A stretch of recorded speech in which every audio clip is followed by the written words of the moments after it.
So I've just been informed that fraud is in fact right now. After just over 2 years, we finally have our newest addition to the ULTRAKILL main story, much to the chagrin of my former self from 2024. But I just checked on the time difference between Layer 4 releasing and the rest of the act releasing, and to be honest with you, I'm not going to hold my breath for another year. Roll the tape. ULTRAKILL fans have been theorizing for years about exactly what will come in the final stages of Act 3.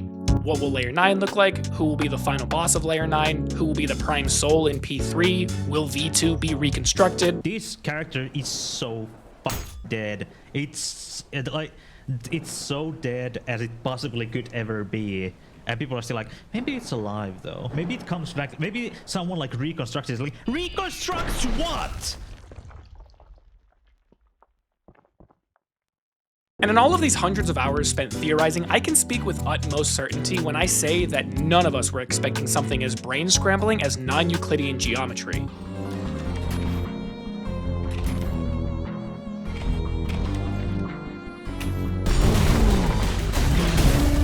Take that, you punk bitch. Oh no. What? What is happening? Door's stuck!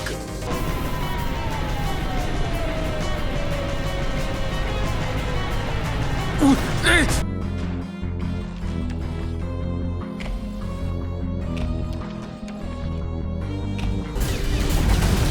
so much beef on my screen right now! Oh my god! Oh. I hit the wrong guy! What is...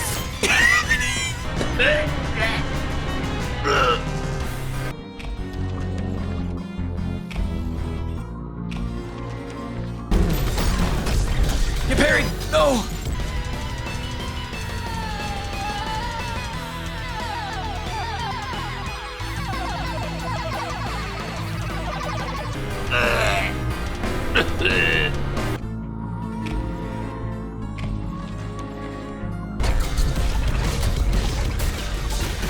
What the hell did I just grapple onto? Oh, there's the door. Help! Help! What?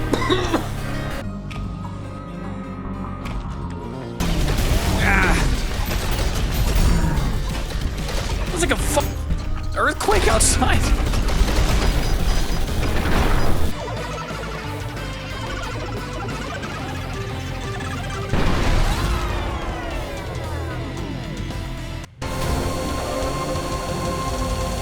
He seems to be handling it all quite well, I think.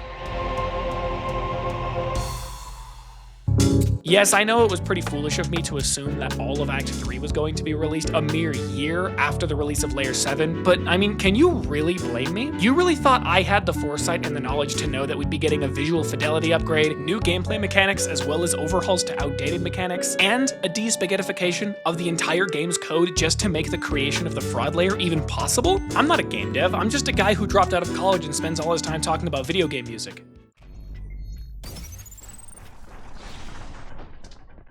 Wait, hold on, I should probably back up a little bit, because you were under the impression that this was a Layer 8 soundtrack analysis.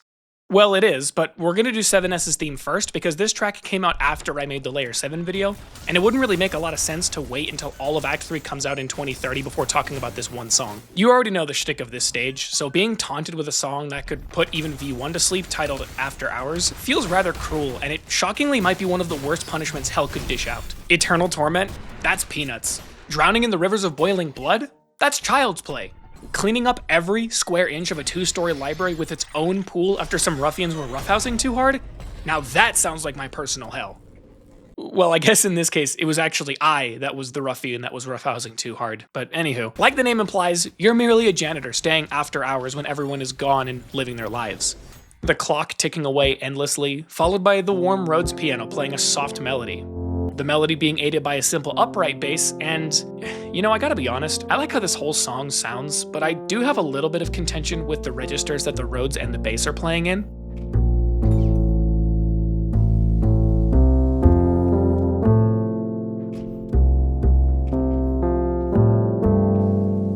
The The Rhodes will sometimes play a little bit too low, the bass will sometimes play a little bit too high, and sometimes they'll happen at the same time. And they both sound pretty similar when they're playing in those registers, which happens kind of frequently, and causes a little bit of muddiness that I think could have been easily avoided.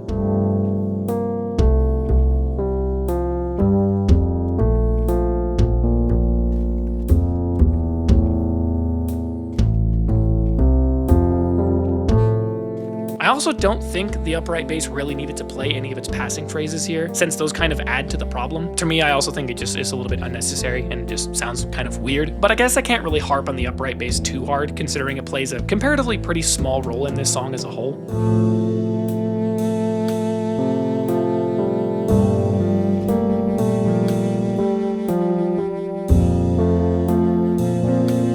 There's a certain character to this entire song that kind of reminds me of the Lakeside Songbook in a way. It sounds much closer to MIDI instruments than it does full-blown instruments. And I don't know what it is about it, maybe it's because of the MIDI sounding like a little bit shittier comparatively, that it just kind of reminds me of like chill, calm music that I would hear in like older video games that I would have played as a child. I point to these two specifically as being this way because, funnily enough, I actually have a note in my Google Doc about video ideas, and one of them was going to be ranking ULTRAKILLS songs if they were alarms to wake up in the morning. And I would easily put this and the Lakeside Songbook at the top of my list. And you can call my bluff all you want, but I have the Lakeside Songbook as my alarm right now. I wake up every morning to that and I'm like, man, this vibe is incredible. I feel like the same thing would happen with After Hours. That's all I'm saying.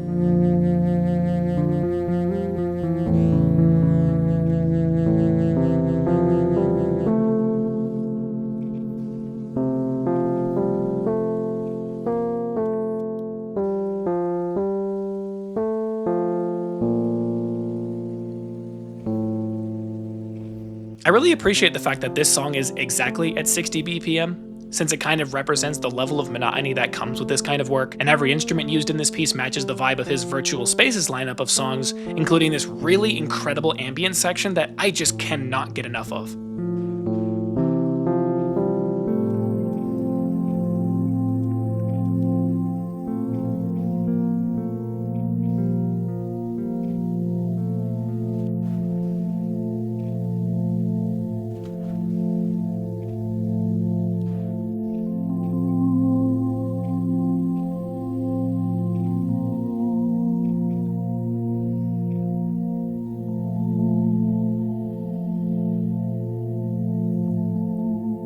Now that we're in the ambient section of this song, a lot of it feels ironically kind of like the ambient section that plays in between all the chaos that happens in 8.2's theme. I know we're not to layer 8 yet, but it just kind of reminds me of that, where you just get this moment of reprieve where you're just kind of in the middle of time and space outside of the realm of what you were doing originally and where you were originally, which is kind of fun.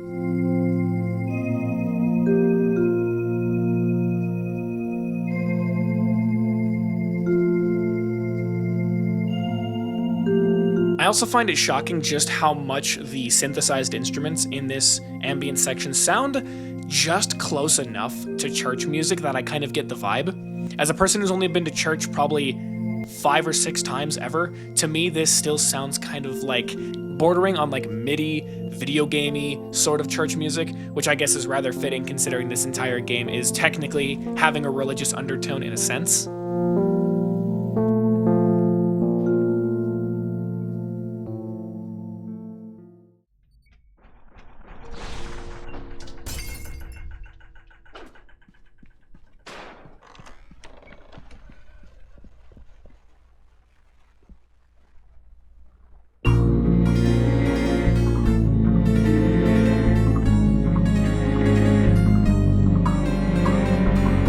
The first song of this layer immediately comes out the gate swinging with this fast-paced, panicked, and hectic sort of energy. Something that feels akin to what I imagine the average person would feel like if they also suddenly found themselves in a hotel of infinitely looping hallways and doorways that lead you back to the same room. The liminal space that keeps doubling back on itself while you so desperately try to escape.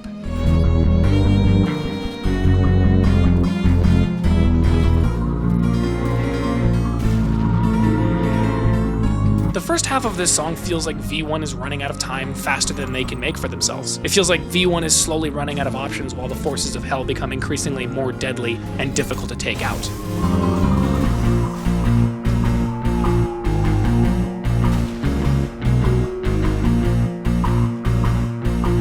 Some of the main instruments used, mainly the harpsichord, strike a shocking resemblance to the vibes I get from Castlevania, which is also quite ironic considering the Halls of Sacred Remains also feel a bit non-Euclidean in nature, with rooms interconnected in ways that make absolutely no sense and generally restricting information to the player, making it more difficult to really get an idea of the size of the level.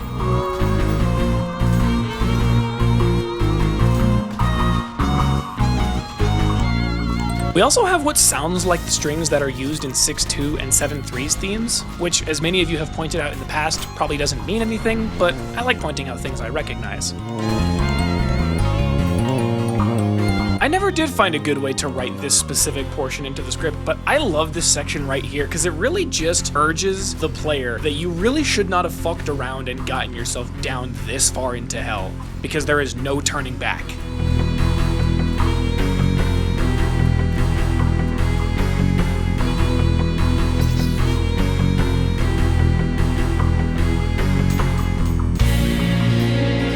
The overarching theme of this entire layer is, well, a lot of things. But at least as it pertains to the music, one of the themes is odd time signatures, with this song switching back and forth between 5/4 and 7/8 several times throughout.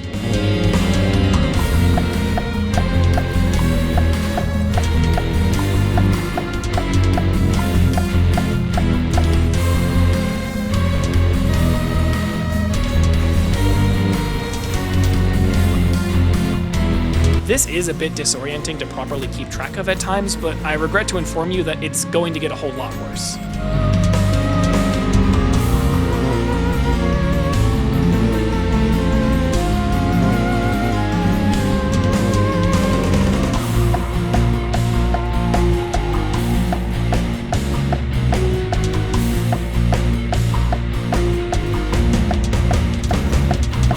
When looking up online the title for this track and its general translation, there's actually a pretty even split between two different translations. The first one being "In the Absence of Reason," which I think would fit pretty well with all the non-Euclidean tricks that hell plays on us in this layer, and the second one being "In the Absence of God," which would fit in with the larger and more menacing threats at play at layer 8, as well as the entire game at large.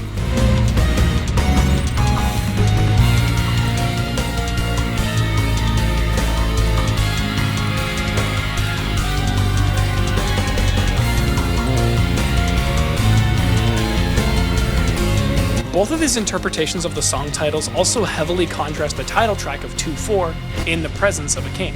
What is a king to a god when the presence of the former spits in the face of the ruling of the latter? When the absence of God leaves room for a heretic to defile his work, one must wonder which is worse for us.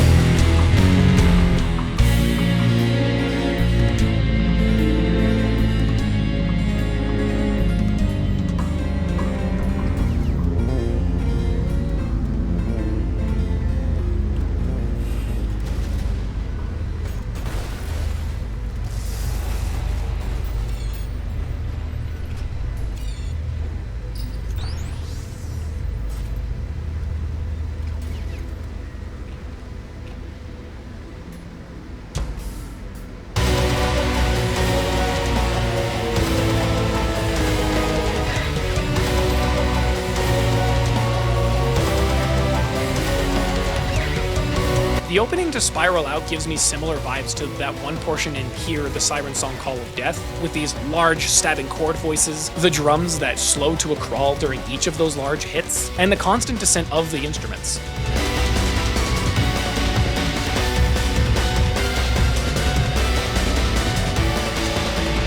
This song to me is meant to be big and in your face to reflect the realization of both V1 and the player that fraud is nothing to be toying with. Even if the first half of just this stage was already mind-bending, the second half exists to show you how impossibly large the layer appears to be.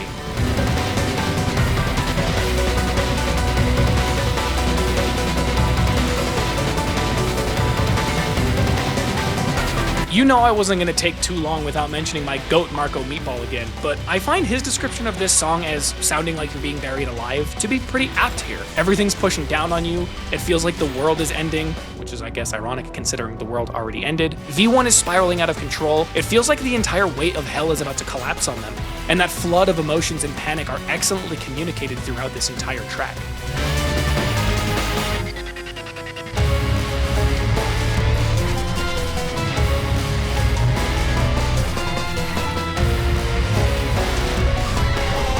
Comparing what I'm hearing in this song compared to stuff from Layer 7, I can really appreciate a sort of return to form, with the heavy inclusion of breakcore drums and the heavily chopped up nature of those drums that feel just as archaic as the level you're playing in. Everything in this entire song sounds like it's falling apart on like a cosmic level, which adds a level of intensity that I don't think I can really find in many of the other pieces in this game.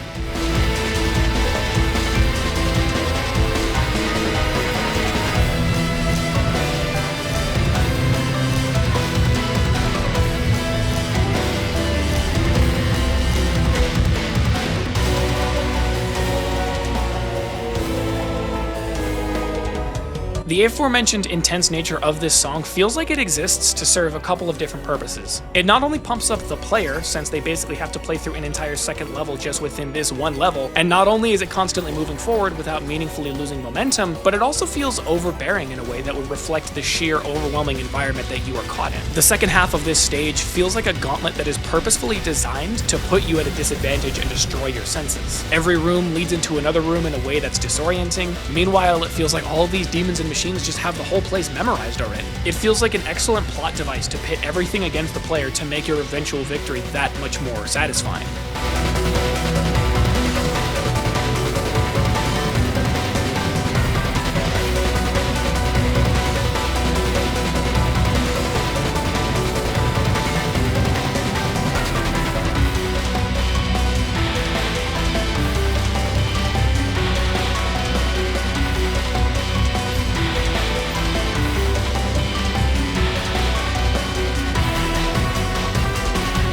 I can't get enough of the breakdown a minute into this song. Everything feels just so much heavier and distorted, and this is the exact kind of thing that I want out of this music.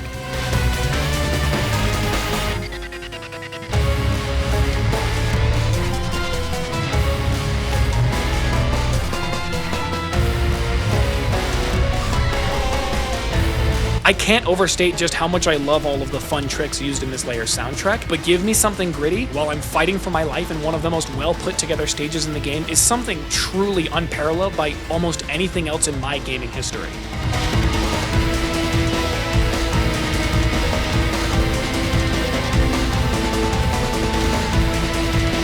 Now is probably also a good time to mention that nearly all of the songs in this layer have some sort of transition at the end of it to cleanly move to the next song. And in many ways it feels like it adds to the underlying vibe of this layer that everything is coordinated like a play. This entire layer could have been set up to just have the stages feel like they're crafted for entertainment of an external force, but to have the music also be crafted to be woven together like this is a small detail that I would be remiss to not even mention.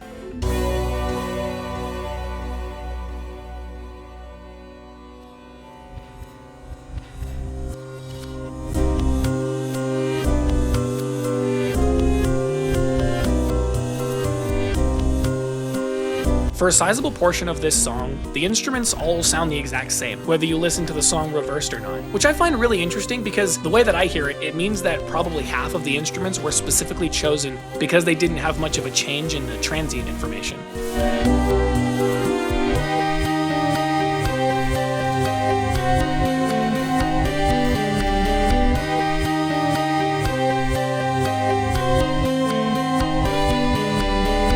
In a normal piano, for example, you'd have the initial hit and then a note that eventually tapers off with a tail, which you can definitely hear with this song in reverse.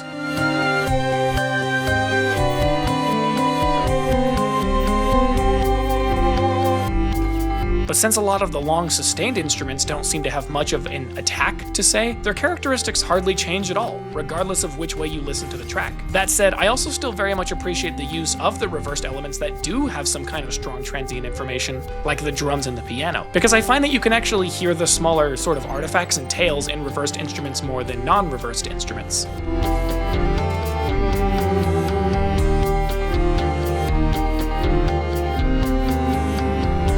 This is usually because once the tail end of a note gets quiet enough, your brain tends to not notice it in favor of paying attention to other elements in the song that you can hear better. Yet somehow our brains tend to notice when a reversed tail of an instrument becomes louder much more quickly. In a sense, it almost feels like we can hear more of an instrument when it's being played in reverse. What exactly does that have to do with the song? Honestly, nothing.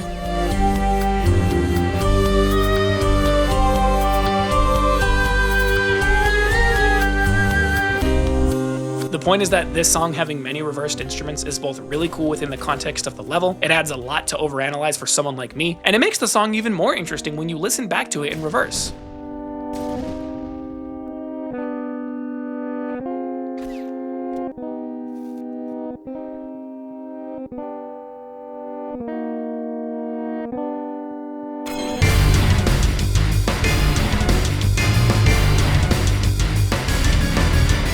The loud and abrasive beginning of this song paired with the Mirror Reaper / Gutter Tank jump scare is a pretty evil move to pull, Hikita, but I'll forgive you this time since this song slaps harder than the aforementioned Gutter Tank, with the heavy distorted electric guitar and a whole boatload of elements that just sound chunky with super jagged edges. There's this portion where the tinny piano and the electric guitar go back and forth with their own little stanzas, but the guitar just can't let the piano have all the fun, so you can hear these thick guitar chugs playing in a similar rhythm as the piano, and it's just cool, man.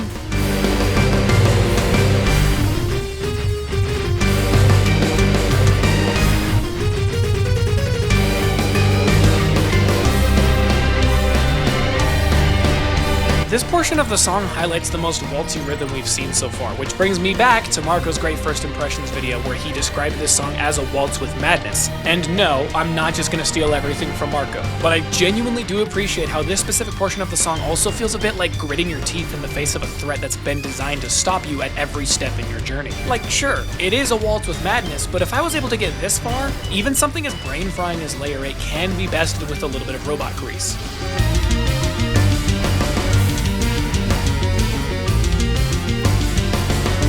It's very rare that we get marching band style snare rolls in ULTRAKILLS music, so hearing it used in this much more of an intense form makes it a great addition to a track that is already seemingly as high-paced as it can possibly get.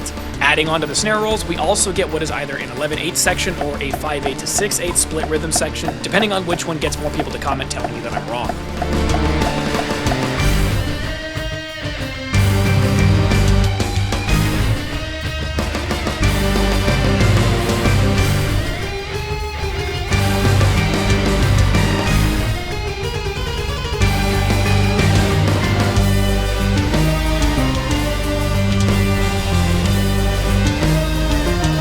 I also hear the top line melody right before the song moves into this ambient section that shares the same motif from Never, Odd, or Even.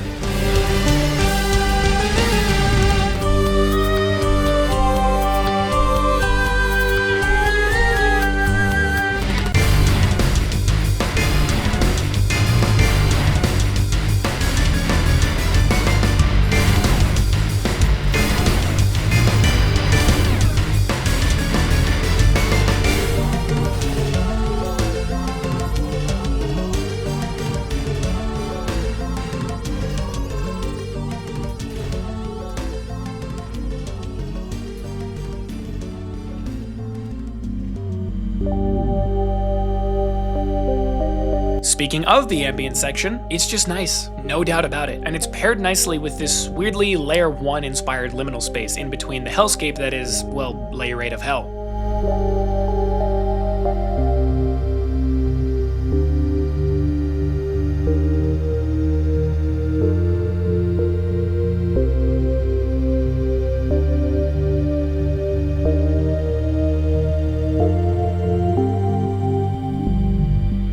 I think it's kind of cool that you can still quietly hear the main elements of the song even when they're stripped away during this transition period, like the pitch descending synth, but you can also hear the song played through a super quiet and tinny speaker if you pay close enough attention.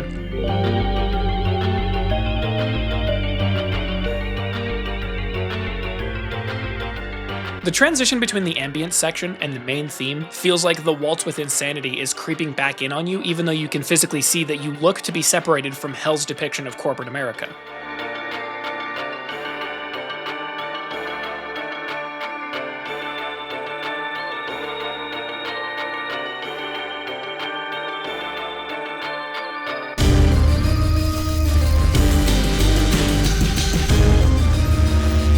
Then once you've hit the supermarket section of the level, the switch up plays, with a turbo distorted bass, the breakcore drums, even more distorted drums superimposed on top of those breakcore drums, and slightly different instruments playing the same melodies.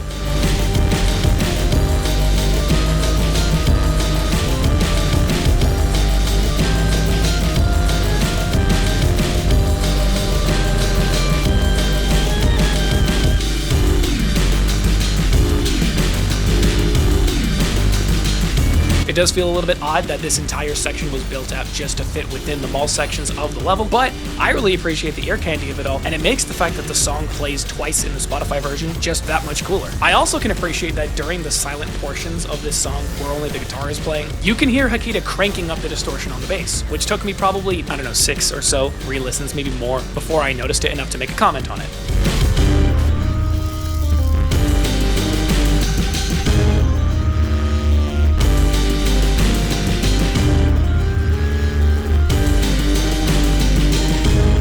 I didn't really plan on what I was going to say for the second repetition of this song after the breakcore part that plays during the mall, so I guess I might as well throw in a couple of things here. Yes, I know that all 3 of these songs in 8.2 are palindromes in the naming scheme. There wasn't really a clean place for me to put them in there, but I figure with all this extra space I have, I might as well mention it so that a bunch of other people don't mention it in the comments.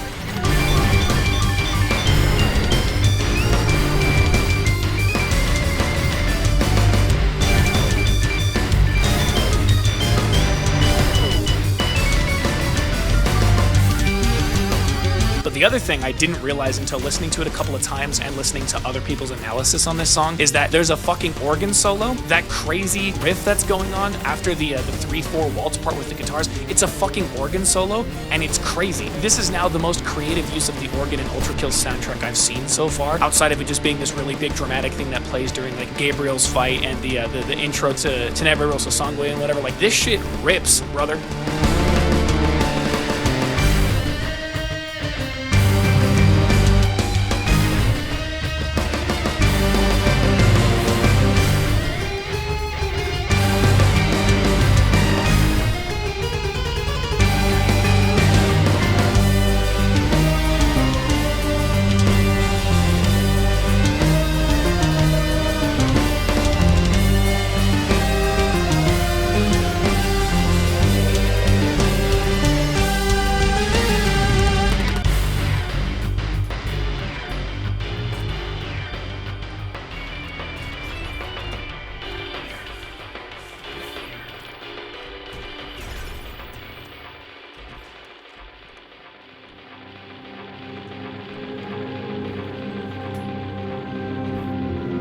Oh? Is that the intro to Mirror Rim I'm hearing? Is the Mirror Reaper some mysterious demon who ended up trapped in the changing rooms in my local Target? Well, only one way to find out.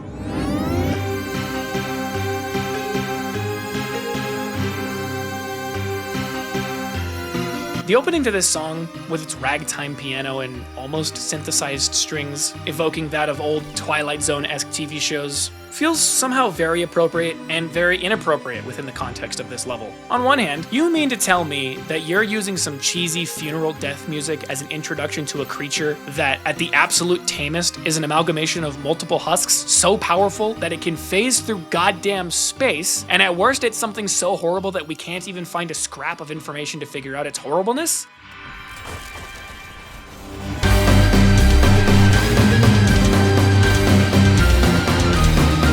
There's that waltz feel again, and now that we're 2 levels in with 2 songs that have the waltz feel in it, I think I kind of understand what the waltz is supposed to represent. Now that V1 is finally in a place where they're at odds with the creatures of the arena, Hell can finally have some fun and give V1 a little bit of a challenge. But they're still pretty damn powerful and can still mostly contend with the forces of Hell. So Layer 8 finally feels like a little bit of a dance between Hell and V1. A waltz between the two, if you will.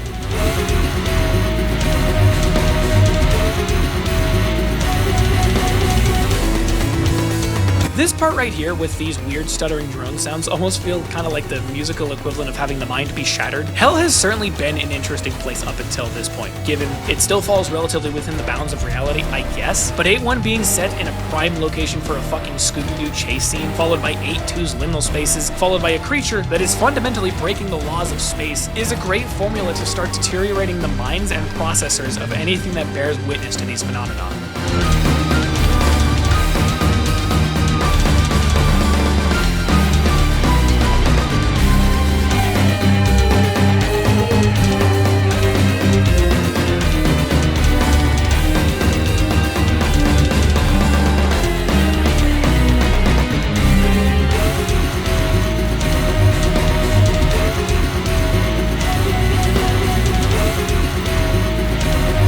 The drones are now less stuttered, but their combination with the warmer guitars and heavier drums strikes a shocking resemblance to the vibes of 7.2 in a way. This is not me saying that I think the two are interconnected in any way, but the sound profiles aren't too dissimilar to my ears.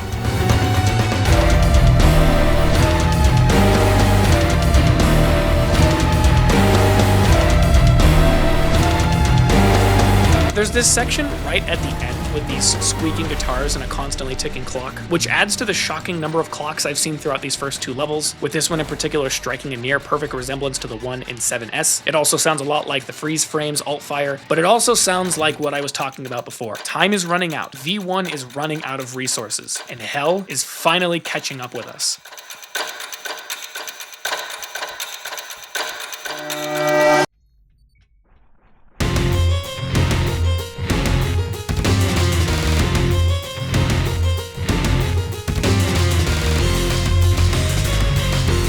Wait, I thought I did this song already. Well, I always did say I was going to revisit all of ULTRAKILLS music when the full game was released, but I guess I'll do it now.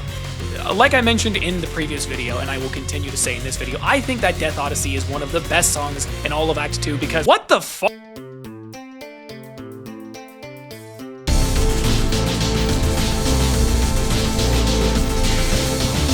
I like how this stage theme starts with basically no build-up. It just throws you in after playing like 3 seconds of guitar. By this point, the game recognizes that you're no stranger to the non-Euclidean mind tricks that are being thrown at you, and as such, they don't feel the need to ease you into it anymore.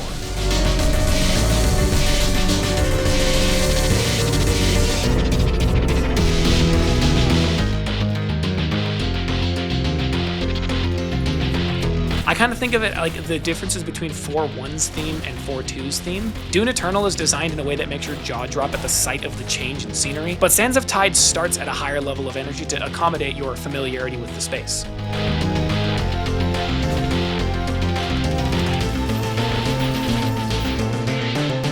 Comparing this song, The Break, to any other Layer 8 stage theme before it, we see a heightened sense of panic, chaos, and general disarray, which conveniently seems to match with the increased complexity of the levels. The previous stages' themes had some level of build-up to them, which, to me, is perfectly matched by the way the game introduces you to the mechanics. But once we enter Disintegration Loop, the level theme also feels like it matches exactly what Disintegration Loop is referencing, the natural decay and entropy of, well, everything.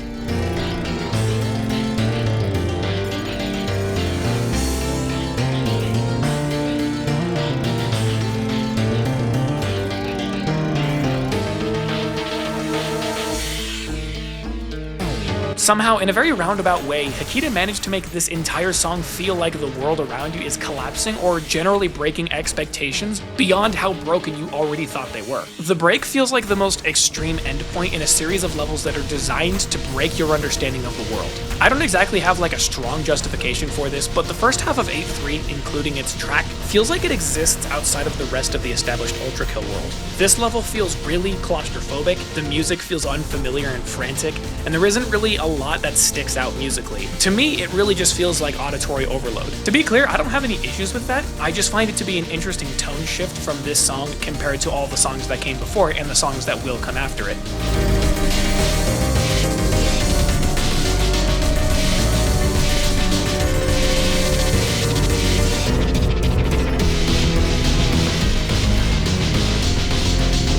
Continuing with the trend of my headcanon talking about V1 going insane, which seems to fit pretty well within the idea that this robot actually has more humanity than we think it does, I really do appreciate the descending chords that are constantly happening, because not only do they sound kind of sinister and they add to the whole insanity thing that I'm talking about, but they do continue a trend from Layer 7 of a lot of descending chords, symbolizing something different in that layer. In Layer 7, to me, it felt a lot more like realizing just how dangerous hell is and just how evil the punishment are towards the sinners who end up down there. When it comes to the fraud layer, Layer 8, the descending chord progression to me, especially as it pertains to this song, feels much like the robot going insane in a sense, or maybe starting to question their judgment, if they even have any. So it's not quite the full-on brain has been broken, you're fully insane, and you can't comprehend anything around you anymore, but you are starting to question what's actually happening. You're really unsure about what's happening around you, and that doubt is kind of personified in the music here.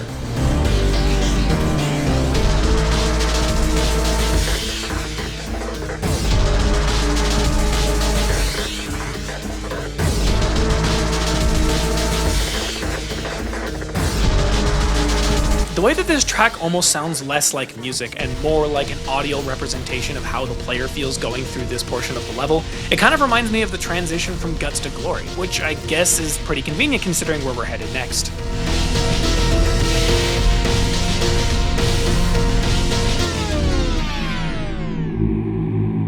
Also, there's these really distorted guitars that play at the end of this song. To me, I always hear these as screaming robot sounds, like a robot who's gone insane and had their minds shattered, as I mentioned before.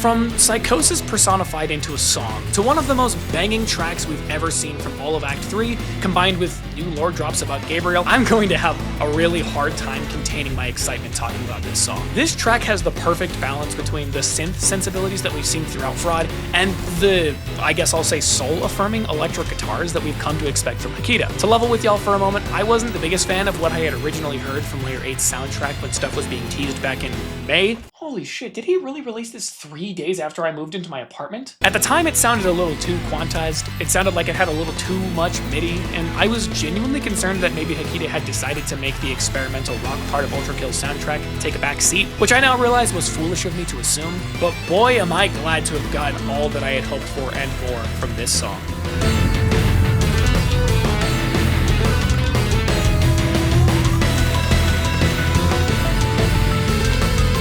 When I mentioned that the break and the parts of the level that play alongside it feel unfamiliar, the Shattering Circle, ironically, feels like the break from that feeling. Not only do we see all sorts of past level elements coming to make up the rest of the rooms we see, but we also get rug pulled by the introduction of Gabriel's children. And this entire song feels more like V1 is actually able to comprehend what's going on. Sure, the rooms are fused together in a way that makes them difficult to navigate, but they're all things that V1 has experienced and seen before. I can also definitively say that the song is made at least 20, maybe 30% better by the 4/4 breakdown that plays a few minutes into this song. Oh yeah, we should probably talk about the time signatures in this level, but first...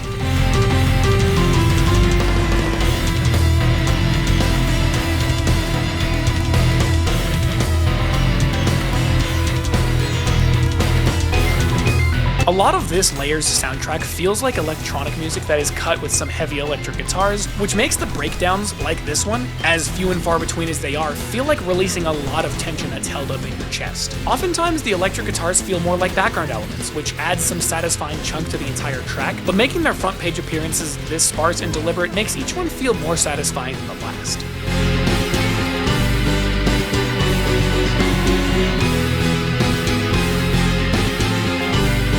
I also have to give a shout out to the very generous Kinda Gamer, because they've allowed me to use their Shattering Circle time signature visualizer to help visualize the time signatures for the Shattering Circle. And thank God they did, because Lord knows my incredibly autistic but incredibly inept ass would never have been able to properly keep track of this song's time signatures, let alone explain it in a way that would be intuitive for any of you guys. And I highly suggest everyone go watch the full video in the description to really appreciate how cool it all is, and also to support Kinda Gamer, because without them, well, I guess this part wouldn't exist. But go watch the fucking video, what are you doing?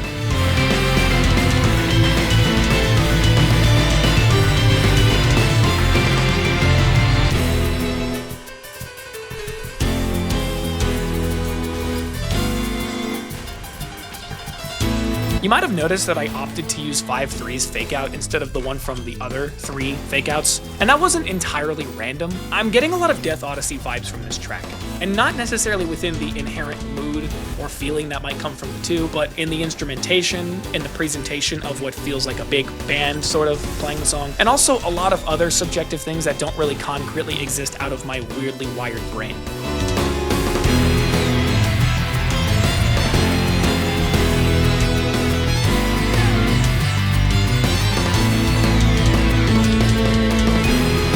It could also have something to do with smaller things, like the general scope and size of the level, or even something as simple as the layer having the red and blue skull doors. Seriously? This is a fucking music video. Where did that even come from? In a way, I hear Death Odyssey in the same way I hear the Shattering Circle. The entire song is composed in this very high energy way that feels like the player is participating in a dance of death of sorts. Not to be confused with that dance of death. Just ignore that one. That's the wrong video.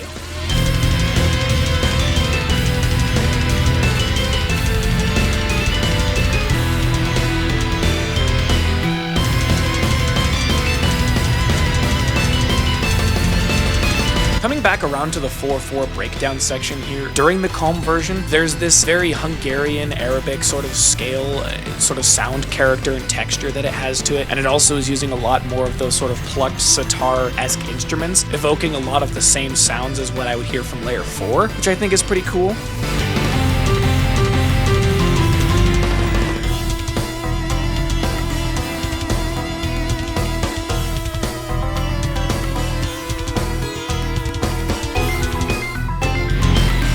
We've also come back to the 5/8 to 6/8, or it might be an 11/8 rhythmic thing, whatever, I don't care. I do have to wonder how exactly people can tell the differences between stuff like a 5/8 to 6/8 split, or if it's just an 11/8 split, right? Maybe it's all entirely subjective and people are just being annoyingly difficult in the comments. I'm just curious to people who are smarter in this regard if they can tell me how you'd be able to tell the differences between that, because I'd like to know so that I can make more informed comments during videos like this.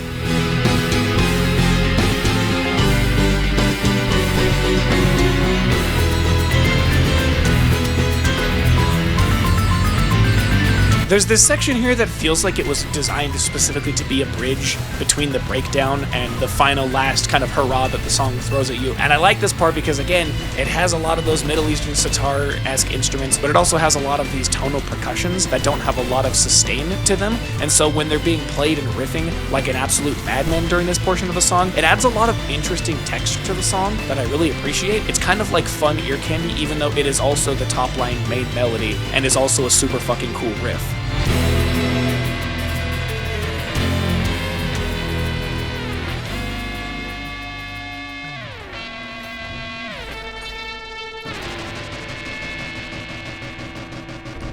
Jesus Christ, finally.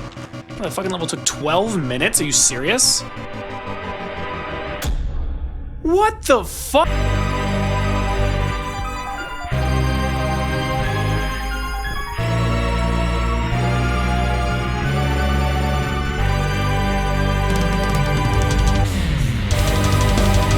Once again, I originally wasn't the biggest fan of this song because of the bass, weirdly enough. To me, fretless bass in these songs always sounded a little bit weird, and I guess up until recently I didn't even realize it was a fretless bass. But now I think I've leaned into how much more melodic they can be, basically being used as a secondary instrument rather than just trying to fill out the frequency spectrum.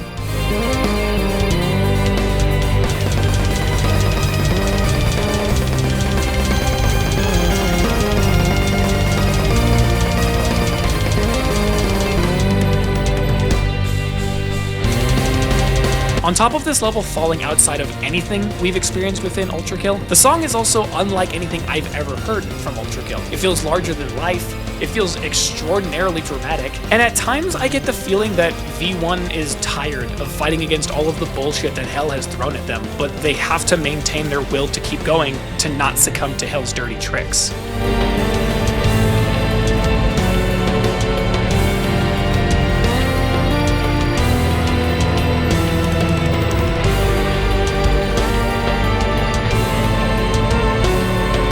I appreciate how in some ways the guitar has taken a little bit of a backseat in this song. To be clear, the guitars are still present enough if you pay close enough attention, but more audibly you'll hear synths, bells, and other high-end twinkly sorts of sounds playing the same phrases, which I think is pretty fitting for a level that seems to have taken a couple of pages out of Black Ops 3's book with Revelations.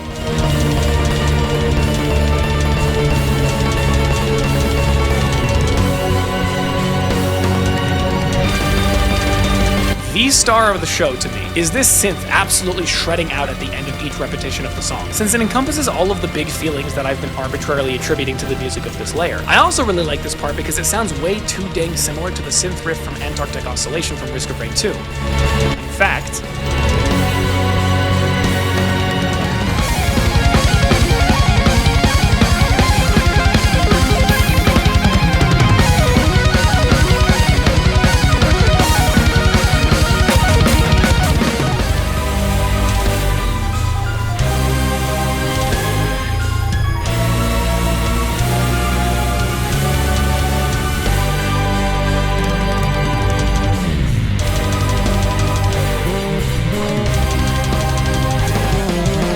in some ways, this song encompasses the feeling of being pushed up against the wall, being faced with odds that you have no hope of surpassing, especially with how dramatic of a shift we took to go from regular Layer 8 nonsense to actual literal space. or at least a recreation of it meant to trick V1 and the player, whichever one you personally believe or that the lore lends more validity to.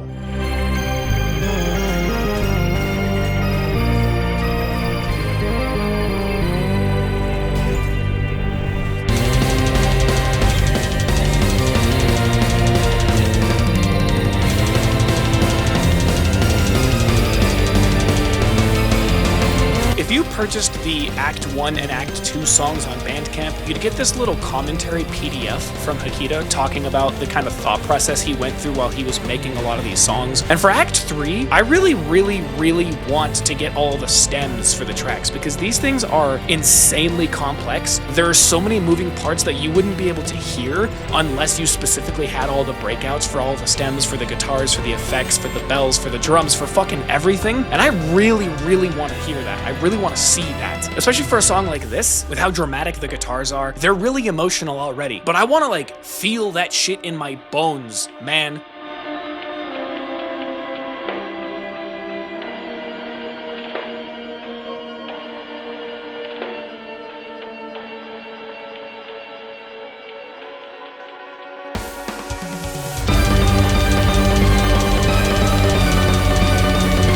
And another thing, listening to Lionmite talking about this soundtrack, which he's also the GOAT, go check him out. He was talking about the silent portion of this song, or that really mellow section that just happened, as being very mature. And I think I kind of agreed. You're almost there, and you're just getting one big last hurrah. It's like, look at how far you've come. You are in literal goddamn space, or whatever we decided that actually was. This is so insanely dramatic, and when it hits that more quiet section, it gives you a moment to really think about everything that you've gone through.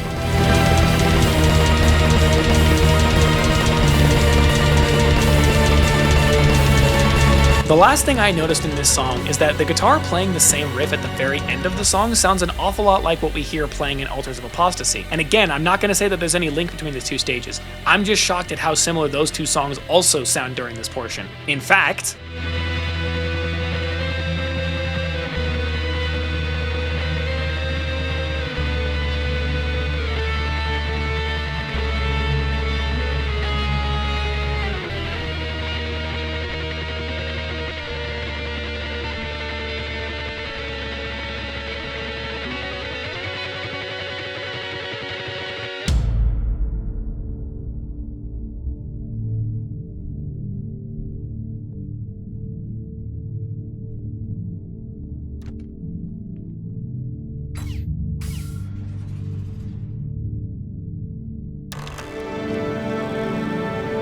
I feel like V1 got nominated for like the best performing actor in 2026 and gets to walk the red carpet or something with this theme playing. I wonder what they have waiting for me at the end of this completely normal elevator.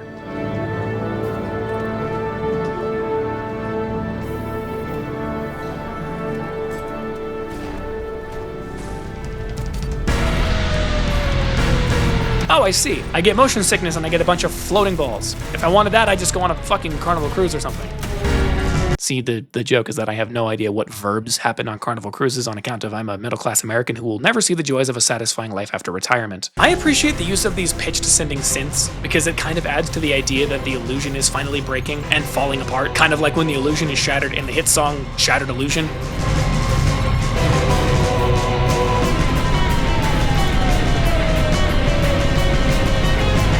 To be honest, all in all, I think this song is perfectly made for the spectacle of the fight, but I still can't find a whole lot to be outstanding about it. I feel like there isn't quite enough time to develop a strong emotional understanding of any one part of the song because it changes phrases just often enough to feel difficult to really get into any one part.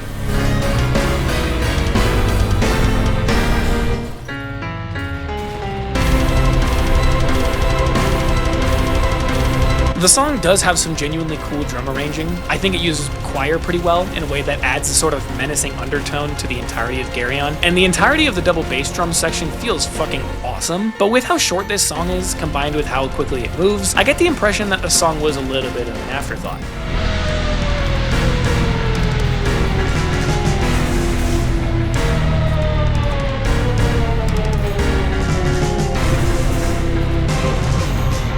I'm also never really given the time or the resources to really grow attached to the level or the boss, because all I know right now is that Garyon is a supreme demon who's shrouded in mystery. To some point, the concept of this is all you see, so how much worse can it really be, is cool, and it allows a story writer to kind of hint at the details without spilling the beans too much, but this song doesn't feel like it tries to capture that very well.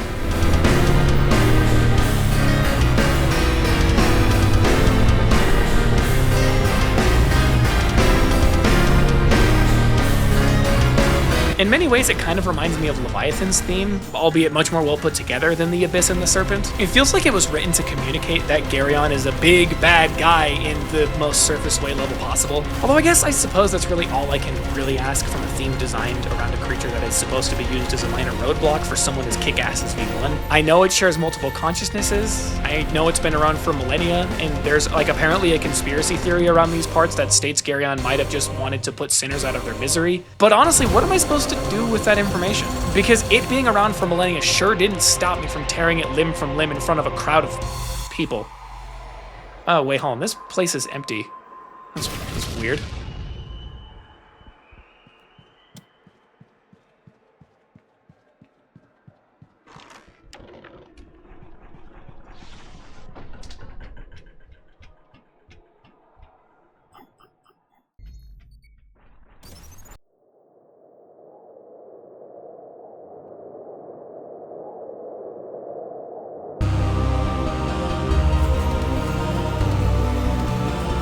You know, I'm starting to think that maybe I'm a hypocrite, because this song is basically entirely synth-based, and I'm about to give it a lot more praise than I would probably give any other canon Ultra Kill level that would think to do the same thing. The bass has this super menacing quality that almost feels like V1 came back to visit the mouth of hell somehow, and found that the entire place was frozen over after the failed Hell expedition, presumably due to their own meddlings with Hell, or maybe with the general environment of treachery managing to snake its way all the way back up, which might be even worse, at least if we're to assume that treachery will be cold, or whatever.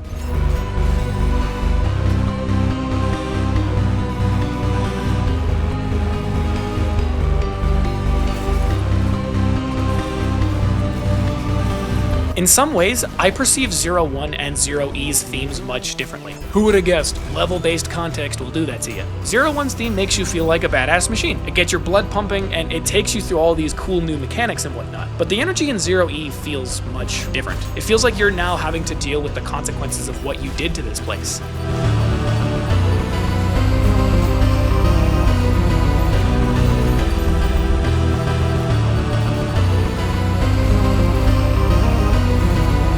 I know none of this is linear, and as far as I can tell, the Encore levels aren't even supposed to be canon, but in a way it almost feels cyclical. V1 absolutely ravaged the mouth of Hell, pause, and now Hell has decided to put V1 back here as a punishment for that act. How much longer that punishment will continue depends on how long you take to P-rank the level.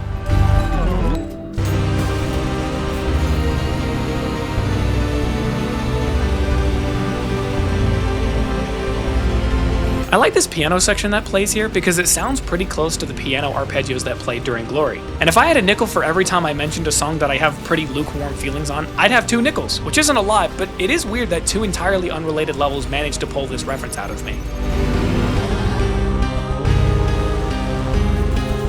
This isn't anything particular to this specific song, but with how different the Encore levels are compared to their source material, and how different the songs are compared to the original songs from the levels that inspired the Encore levels, I have to wonder how the music is going to be different compared to the stuff from those original levels, and I also have to wonder if any song ideas come to Hikita's head before the level design comes through, and if maybe we end up getting some levels that are based off of the vibe of a song rather than the other way around. I imagine not, just because that's not really how game dev works to my knowledge, but the music nerd in me is still hoping that maybe that'll happen one day.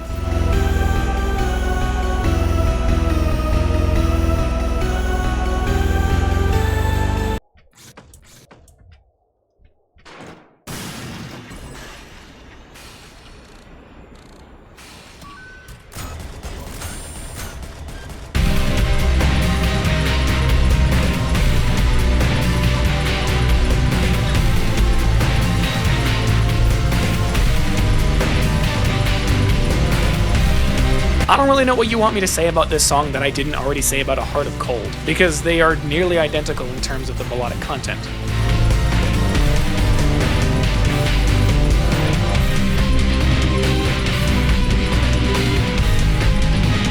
Now that said, it would be pretty disingenuous of me to imply that this song can't feel any different from A Heart of Cold just because they're melodically basically the same, because duh, when you have breakcore drums that are as heavy and constant as these ones, it obviously changes the vibe of the entire song, but it also changes the context under which you might view some of the original feelings you have about A Heart of Cold.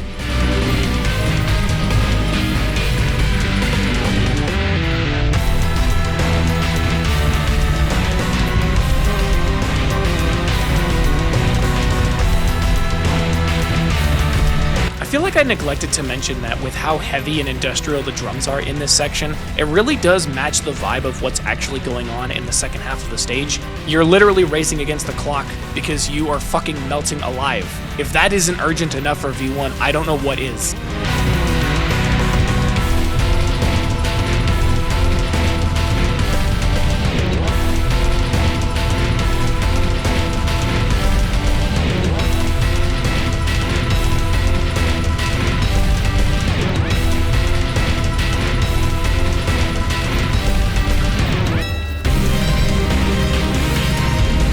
In many ways, you can say that A Heart of Cold into Dead Heat Pulse is basically the same as listening to any other song in ULTRAKILLS soundtrack, with the first half being the calm theme and the second half being the battle theme. But I think the drums rewrite the context of this song more than the drums of a battle theme rewrite the context of its associated calm theme. Probably because this track starts playing after you've turned the power back on, and the space feels like it's woken up. A Heart of Cold feels like you're walking through a dormant place with an unknown entity watching your every move. Dead Heat Pulse makes you realize that the unknown entity might actually be the facility you're walking around in, and it's coming to destroy you.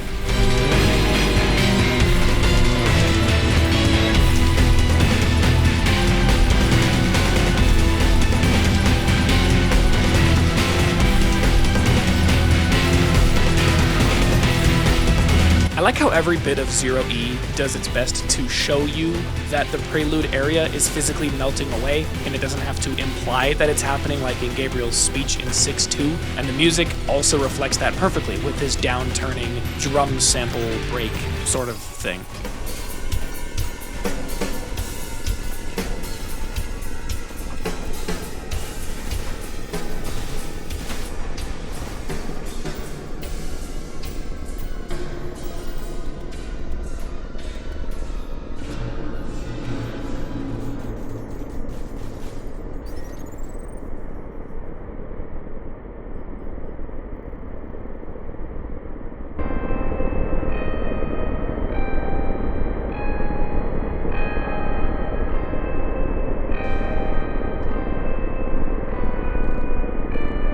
Maybe it's just the washed out color palette of everything here, but the tiny, unassuming piano once again sounds like something I'd hear in Twilight Zone or a cheesy horror film, and to some point I'm sure that's kind of what it's trying to accomplish. The entirety of the limbo layer has been torn apart. Whatever was responsible for displaying the serene plains has been destroyed, leaving you only with the cold, hard truth.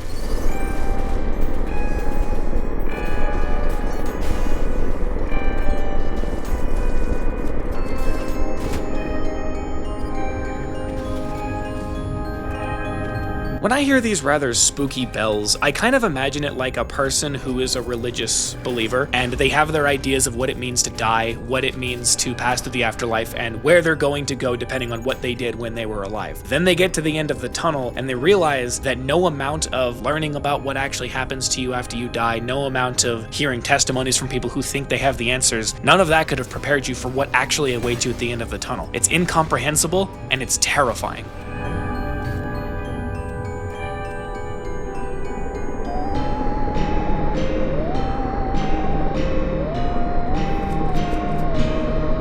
The ragtime piano is playing a waltz rhythm, but everything feels so flaccid about this song. The synth is drab and kind of moody. The ragtime piano chords barely feel like a waltz or anything that would resemble silly ragtime piano music, and everything is so lethargic. Calling this song an absence is sure understating the truth. There really is an absence of anything that feels like it even has a semblance of life in it, which I guess is pretty fitting considering nothing is really living down in these parts of hell, except for maybe the poor bastard strapped to the inside of the gutterman. With how loud the wind gets in this song before it moves into the industrial portion, it gives me similar vibes to the Spinal Staircase, although there's a lot of obvious lore-related reasons why there is merit to that whole thing being as dramatic and spooky and scary as it is. Also, there's that piano that sounds like it's playing that thing from that one Kanye West song, but like, I don't like that guy, so I don't want to bring too much attention to it.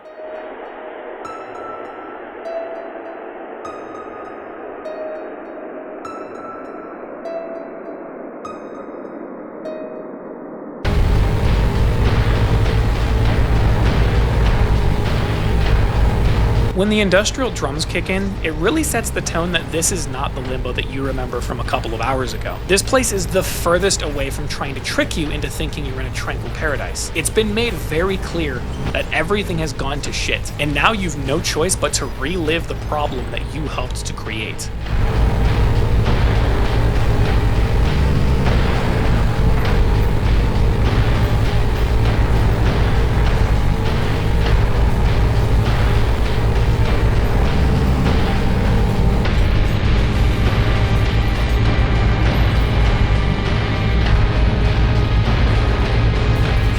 I guess in a way, the monotony of the drums and generally everything that's going on throughout all of In Absence is kind of a good representation of Limbo in a sense.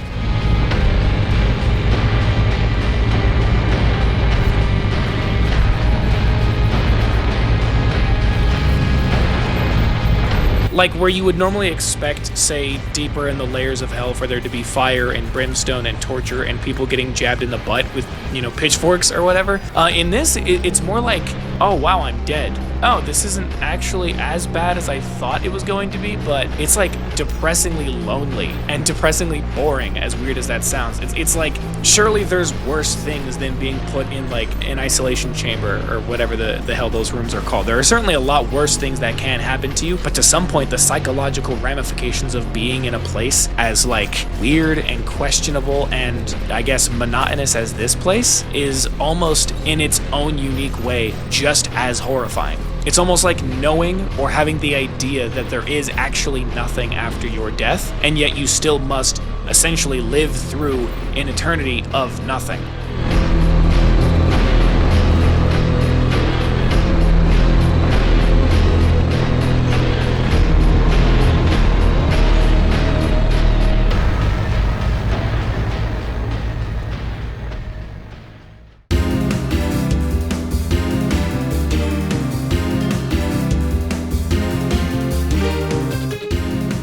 Oh, never mind, this place ain't too bad after all. I mean, we've gotten our color back in the level, and we've got this experimental jazz fusion on deck, which is a far cry from anything we've heard from ULTRAKILLS so far. It truly might be one of the most fun and lighthearted, earnest songs in ULTRAKILLS' entire discography, which not only makes it a good reprieve from the drabs of the former theme, but also makes it a shockingly good theme when they start incorporating heavier elements into the track.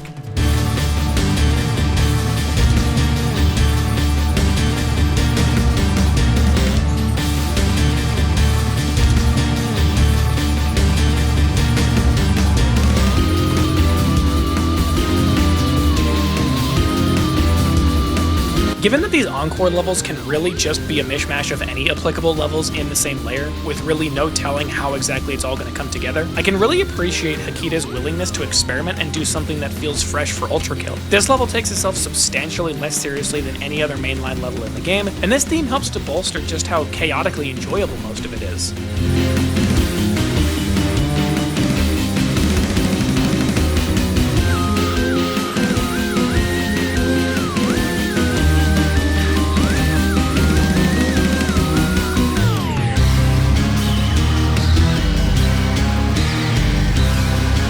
I think of this song in a similar vein to 8-3's Shattering Circle or 5-3's Death Odyssey. It's just a well put together theme for a long level of killing shit. But this song specifically feels high energy in a different way than the blood pumping themes of 8-3 and 5-3. It feels like it has a splendid vibe. Is that the word I'm going for?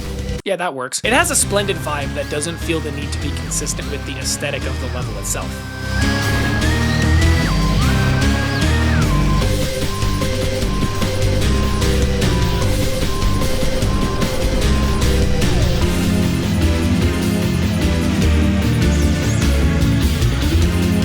My headcanon is that when the power turns back on, a different song was supposed to play, but something must have glitched in the system and played the wrong song instead. The wrong song that happens to just be perfect for the situation.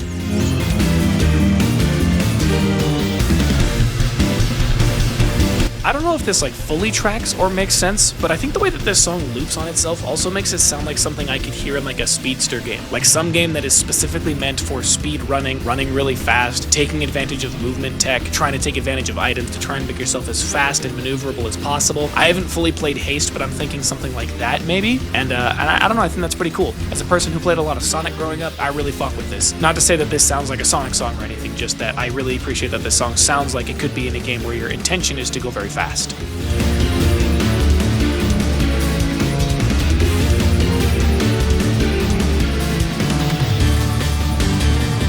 find it very interesting that this song seems to utilize live performance drum playing, breakcore drums, and the chopping of the previously mentioned live performance drums. Because I don't think that's something we've really seen from ULTRAKILLS OST yet. I guess to be fair, it's because the majority of the live drums weren't being played until like layer 6 and onward. And for you smartasses in the comments, yes, I know that breakcore drums are chopped up live acoustic drum performances, but I think these ones are both played and chopped by Hikita, which makes them feel fundamentally different from honest-to-God breakcore samples that we've heard fucking everywhere.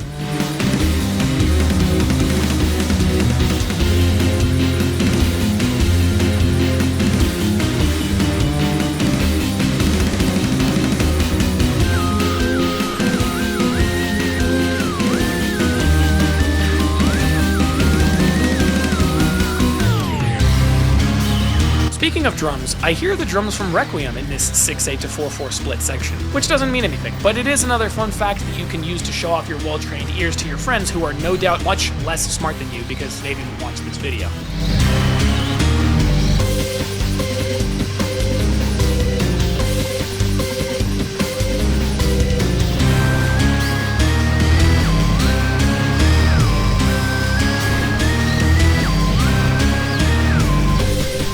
I think the thing that's particularly fun about the piano in this song is that while I'm sure it is just honest-to-God chords being played, if anything, to me it almost kind of sounds like a chord progression was made, or maybe even a singular chord was played, and all of the chords that you hear for this piano that are being played are kind of just like pitch shifted up and down of like the chord sample that was made out of it. I don't know, it makes it sound kind of like as if a jazz fusion sample was made, as if he made a chord progression and drums and everything, and then chose to chop up and break all of those pieces up to make it into a full song, and then add electric guitar and add those kind of experimental metal influences. I don't know how else to describe it. I just think it sounds cool and kind of jank and sort of disjoint as a result of that. And then we end this song with something that could give a complete and utter destruction of the senses a run for its money, with this sound that sounds like electronics failing, radio failing, machines failing. At this point, I'm fairly certain the limbo layer has broken again somehow.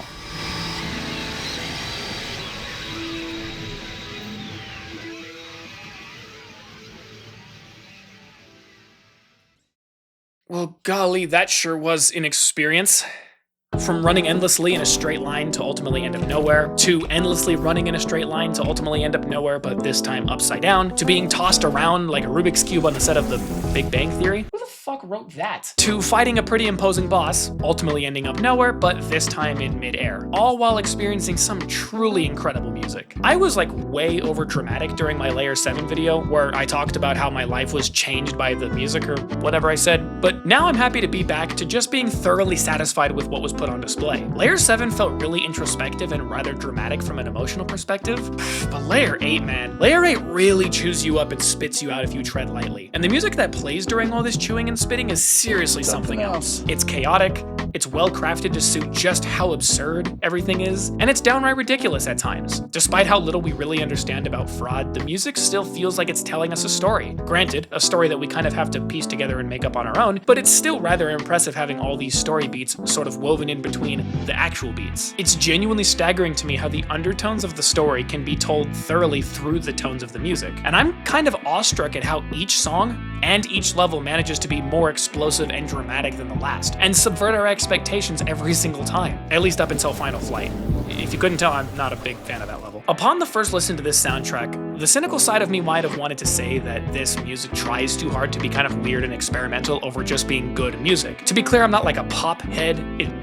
it's complicated. But that quickly went away as soon as I started listening to these tracks outside of the context of the game, where I can spend a lot of time listening to all the little things that I normally can't parse too well while actually playing the game. The weird experimental feelings that I get from some of these tracks are what make them good, and it's embarrassing that it took me this long to kind of verbally admit it. I think the willingness to experiment shows a willingness to sit through something that sounds kind of weird and disjoint for a little bit before you really come to like the product that you're putting together. And it's pretty evident that the experimentation works really well for a layer that is as expectation subverting as this one is. I've also come to realize that a lot of Layer 8's music really feels as if Hakita wanted to ultra revamp his performance and production skills on the genre and texture of Act 1 and 2's music. As I've listened to the music from Act 3 more and more, I've come to realize that Layer 7 is really the outlier in the whole game. And I obviously don't mean that as a bad thing. I mean, go watch the fucking however long that video was to prove it. But given how long I had marinated on that music, I kind of forgot that Hakita has been doing all this breakcore, experimental metal stuff for longer than I've been playing the game. And as I mentioned before, it feels like a bit of a return to form in a way. Layer 8's music takes the best of what we've seen from Hakita's breakcore era and ramps it up to 11, while also including a lot of the acoustic drum performances that make every song that utilizes them feel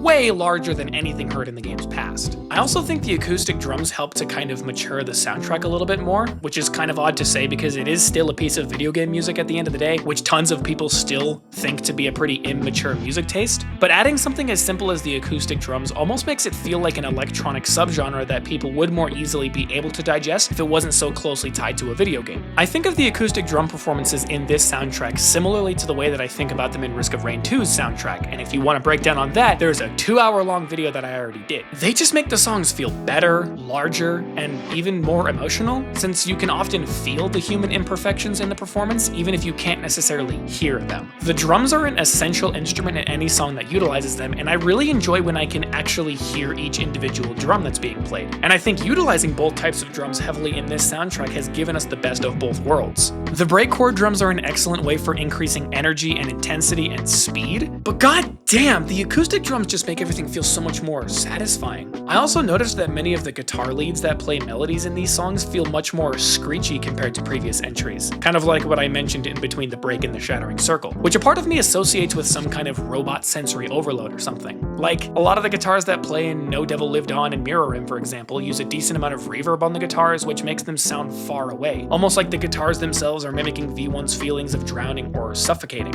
I don't exactly know if that was the intention at all, but the guitars in general sound more harsh and tinny compared to the previous uses of them, which is pretty consistent between all of these tracks. All in all, if it's not obvious enough, I thoroughly enjoyed every second I spent listening to this soundtrack, even if I was more critical of some songs than others. And the proof is in the fact that as we progress through higher acts in the story, the rankings of their respective songs move higher and higher up my tier list. There's a lot of things I appreciate about this soundtrack, but one of the things I appreciate a lot is the increase in scope and scale of the music across these 3 acts. Act 1, infinite hyperdeath, with its fast-paced breakcore drums, hardcore metal riffs, and plenty of electronic ear candy. It keeps it simple, and it pins V1 as the main character. Act 2, imperfect hatred, with its increased focus on musical diversity, electric guitar riffs, and notably longer songs, pinning Gabriel as the main character, and maybe even the protagonist depending on who you ask. And lastly, Act 3, Godfist Suicide, with its incredible emotional depth, several songs for each individual level, and willingness to explore darker, more sinister themes. It's only here that you realize that everything is insignificant in the face of a hell that is alive and breathing. Between Acts 1 and 2, the music got linearly better.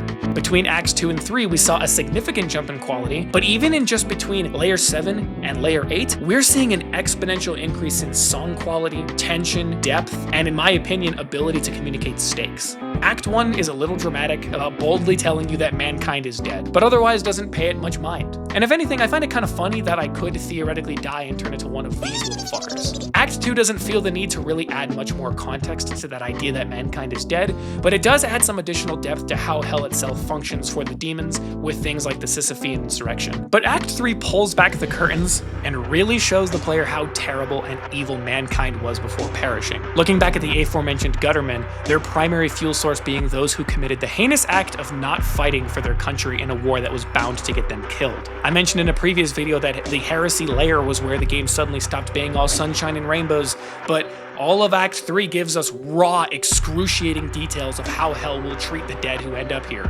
including us. And the music perfectly captures each and every unique way the game decides to show and tell us about its preferred forms of punishment. Where Act 1 sees V1 as this badass robot that can plow through anything, and Act 2 aims to show us just a little bit more, Act 3 finally removes the veil and makes it clear that no human creation can truly match the full fury of hell. You're just a meaningless speck in its never-ending churn. Or at least, that's what it wants you to think.